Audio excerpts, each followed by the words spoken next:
Midwest Whitetail is brought to you by Realtree, Hoyt Archery, Muddy Outdoors, Fuse Accessories, Frigid Forage, Trophy Rock, Scentmaster, Cabela's, Rocket Broadheads, TrailCamPro.com, Bloodsport Arrows, Redneck Hunting Blinds, ScentLock, Woods Zero Turn Mowers, Scott Archery, Yeti Coolers, and Nikon.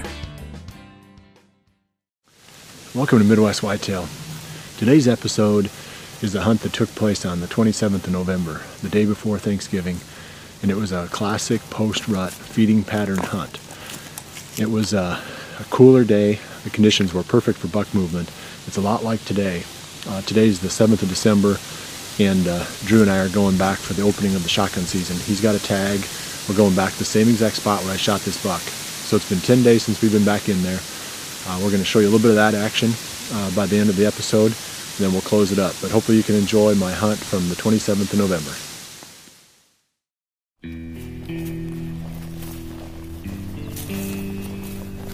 Welcome to Midwest Whitetail.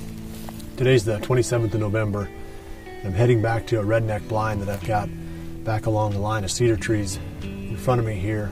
Forecast is calling for just a real light wind out of the north, and then halfway through this afternoon hunt it's going to switch to the south. And that's kind of forced my hand on where I hunted. I've got some tree stand locations back in here too that I could hunt, but I don't have any stand locations that's set up for a wind that changes that much over the course of an afternoon hunt. I mean, I've got stands that you can hunt when it changes 45 degrees, but not 180 degrees. This is a spot that I've hunted quite a bit this season already, and the reason is because it's one of the few spots on the farm where we're getting a real concentration of mature bucks on the trail cameras earlier. And I'm really counting on the fact that with the rut basically over, these bucks are going to be heading back to food again. A lot of times what you'll see is a lot more daylight activity right after the rut or at the tail end of the rut than what you see during the very middle of it. So that's what I'm counting on this evening, and looking forward to this afternoon hunt. It's really cool today. It's got a good crisp feel to it. It's been cool for a week now. And a lot of times when the temperatures are really low like they have been this year, record lows for November this past week, it gets the deer on their feet and thinking about food a lot earlier in the day than you would if it was warmer out.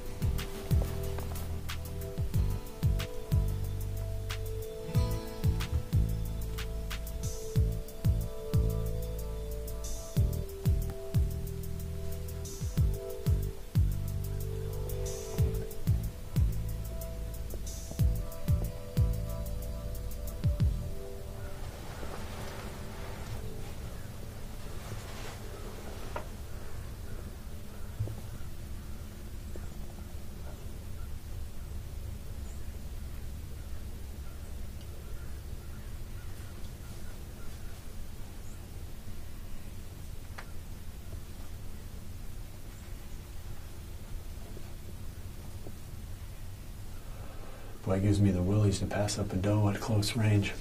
I don't do that very often, but our deer numbers are a little bit low in this area, and you know, it's just gonna have to hold off for one season at least on shooting these does. But I'm sure by next year, if she's still around, she's gonna be a live target.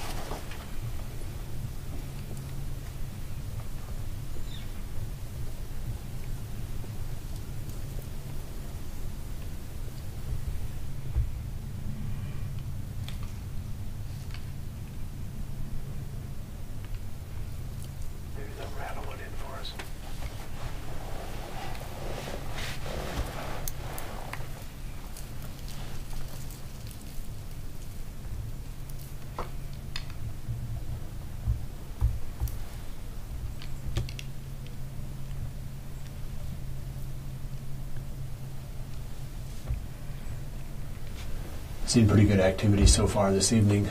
Had a doe and two fawns, and now these two little bucks are out here sparring.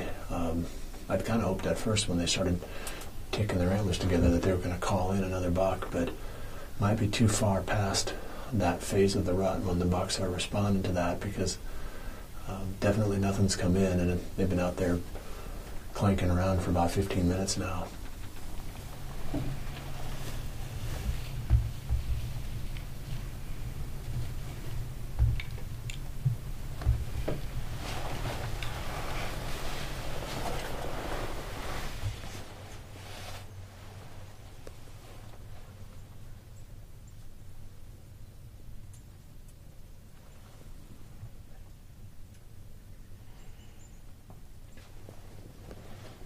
Yeah.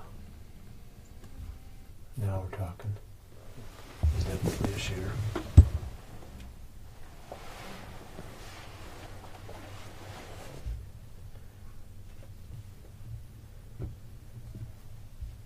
Definitely a shooter.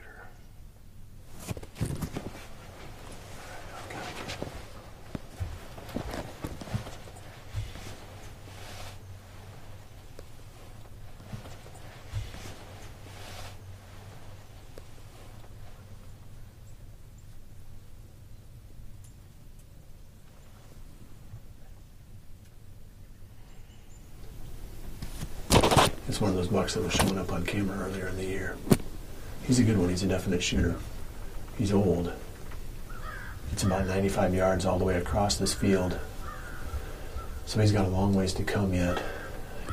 Normally they come down and they angle for this opening in the fence right in front of the blind. It's probably about 25 yards away. So hopefully he kind of follows the script and comes all the way down here and heads for that opening.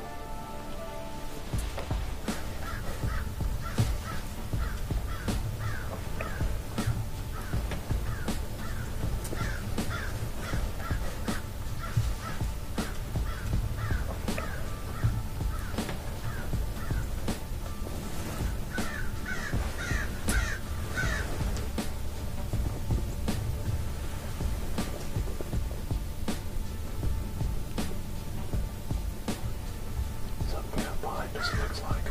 Ah, dang it, I wonder if the wind is swirling. I think we're alright for now.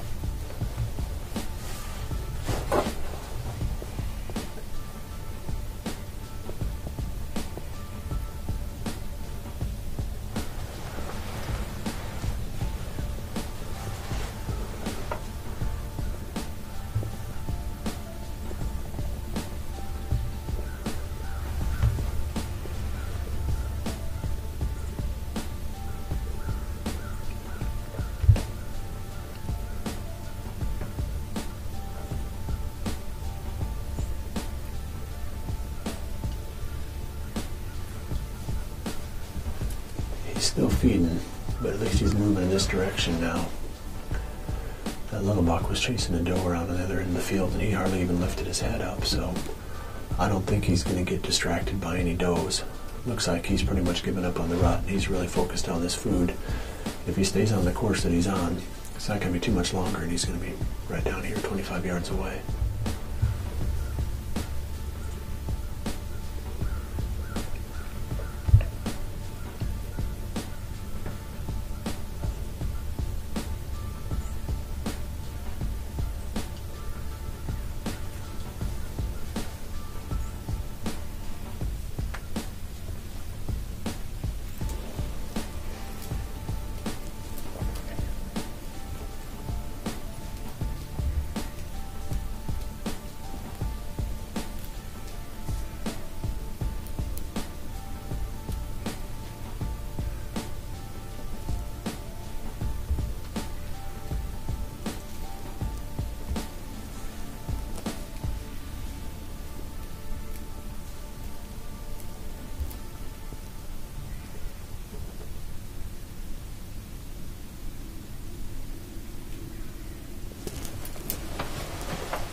Oh man, that deer about wore me out.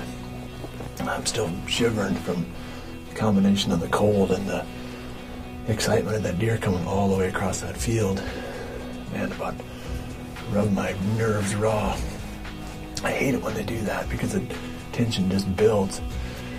But it's exciting. I mean, it makes for memorable hunts. Not the cleanest kill ever. I'm guessing he had to have ducked at the sound. I held a 30-yard pin on his chest. I thought with him feeding and, you know, seeming really relaxed that was the place to aim, but hit him in the spine. Well, I'm going to go down and get my hands on that buck. He's got a really neat, almost like a double beam.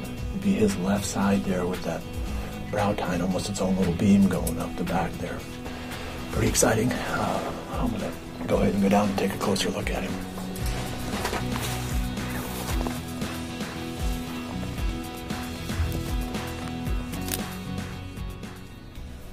Well, it's really neat to finally get a close look at this buck. Like I was saying earlier, I've got some trail camera pictures of him from earlier in the fall. He's just a cool old character buck. There was several of them that were coming out right in this area during the late summer, early fall that were all mature bucks. You know, I've been talking about them all fall. Once again, you know, the food really pays off right after the rut. This is a buck that was not paying any attention to that doe. He was here to feed. He was run down, I'm sure wore out from rutting. I didn't count the number of bean pods that he picked off, but it had to have been a couple hundred of them because he was just pounding those beans, just clip, clip, clip, clip, clip. I mean, we could hear him up in there. Just every couple of seconds he'd pop another pod off one of these plants. So he was really on a feeding binge. It's kind of fun to have one that I can drive my truck right to, not having to drag him anywhere, not having to trail him. Of course, I never seem to be able to just have a normal, clean kill.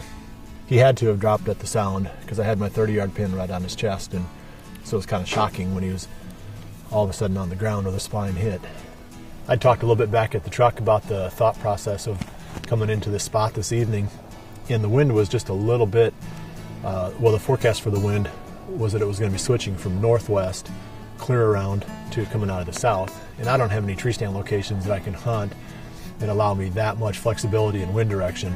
But a ground blind, like we were hunting out of the redneck blind here, you can go ahead and close up the windows and the door and lock everything up pretty tight, and that way your scent doesn't get out, and the deer that might pick you up when the wind is kind of switching or swirling or whatever, you can still get away with a good hunt. And we did have deer around us. We had this buck, he stood for probably almost a minute at one point staring behind the blind.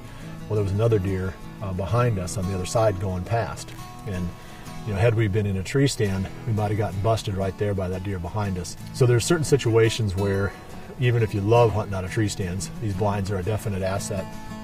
The redneck blinds in particular, you know, I've hunted out of a lot of them, but the rednecks are really good because the windows do seal tight, and then the door, you know, you can snug it up tight enough too so that the air doesn't get out through it. So it worked out perfect. Kept all the deer around us relaxed and gave me a nice 30-yard shot at this buck. Our evening hunt has produced a lot of action. I think we've seen 5, probably 12 or more different deer. One small buck, and that's been it so far. They've been a little bit skittish. It's pretty still out. And today's the opening day of the shotgun season, so I think there's a little bit of traffic on the roads. And when a car goes by on a gravel road on a really cold, still evening, you can hear that a long ways. So they're acting a little bit skittish. There is a small buck and 2 fawns right down below the blind now, about 40 yards away. I've got about 20 minutes of shooting light left, and that'll be the end of it for today, but we're going to stay out here. We've got 3 more weekends tomorrow, and then 2 more weekends of the shotgun season for Drew and Jordan to hunt. So we'll bring you any of that action over the next couple of episodes. It's been really cold, perfect conditions really. I mean, it was below 0 this morning, so that should keep the deer moving for a while, and we're looking forward to that, sitting on these food sources for this late season feeding patterns. Well, I appreciate you joining me this week. We'll see you right back here again next week for the next episode of Midwest Whitetail, and remember to always dream big.